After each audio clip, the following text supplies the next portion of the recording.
সাইয়্যিদুল ইস্তিগফার, ক্ষমা চাওয়ার সবচেয়ে শ্রেষ্ঠ ভাষা। আল্লাহুম্মা আনতা রব্বি। কত মধুময়, কত অর্থবহ, কত ঈমান জাগানিয়া, কত আপনার ঈমানি স্বাদ জাগ্রত করার মতো একটা দোয়া। আল্লাহুম্মা আনতা রব্বি, আল্লাহ আপনি আমার রব, আপনি আমার পালনকর্তা।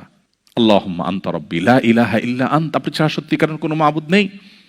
ওয়া আনা আবদুক ওয়া আনা আলা আহদিকা ওয়া ওয়া'দিকা মাস্তাতা'তু, আমি আপনার গোলাম, আপনার সঙ্গে আমার ওয়াদা রক্ষা করার আমি চেষ্টা করি, মাস্তাতা'তু, যতটুকু সম্ভব হয়।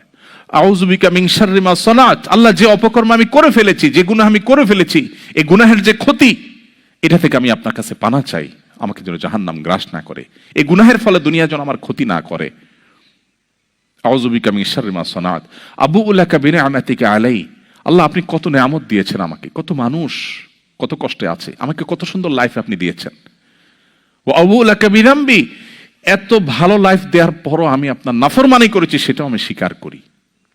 ফাগফিরলি, অতএব আপনি আমাকে ক্ষমা করে দিন। ফাইন্নাহু লা ইয়াগফিরুয যুনুবা ইল্লা আনত, কারণ আপনি ছাড়া আর কেউ ক্ষমা করে না। ভাইরা আমার, আল্লাহর কাছে চোখের পানি ফেলে সিজদায় গিয়ে একটু মাঝে মধ্যে একটু চোখের পানি ফেলে দোয়া করে কেঁদে কেটে দেখবেন, আল্লাহর কসম পৃথিবীর কোনো কিছুতে এত স্বাদ নেই আল্লাহর কাছে ক্ষমা চাওয়ার যে স্বাদ। কারো কাছে ক্ষমা চাইলে ভালো লাগে না। আল্লাহর অলৌকিকত্ব যে তার কাছে ক্ষমা চাইলেও আপনার অন্তর দেখবেন, একটু চোখের পানি ফেলে যদি 2 মিনিট দোয়া করার সুযোগ পান, যখন উমরা যান, রমজানে যখন দোয়ার সুযোগ হয়, অথবা সারা বছর যেটা হওয়া উচিত, এই দোয়ার পর যে ফিলিংসটা হয় সেটা খুবই তৃপ্তিদায়ক। একটু চোখের পানি ফেলার পর, একটু দোয়া করার পর অসম্ভব ভালো লাগা কাজ করে, যেটা পৃথিবীতে অন্য কোথাও হয় না। কারোর ভয়ে কাঁদলে আপনার ভালো লাগবে না, বাট আল্লাহর ভয়ে কাঁদার পর আপনার ভালো লাগা কাজ করবে। সো এই প্র্যাকটিস আমাদের হওয়া উচিত নিয়মিত। আল্লাহ আমাদের তৌফিক দান করুন।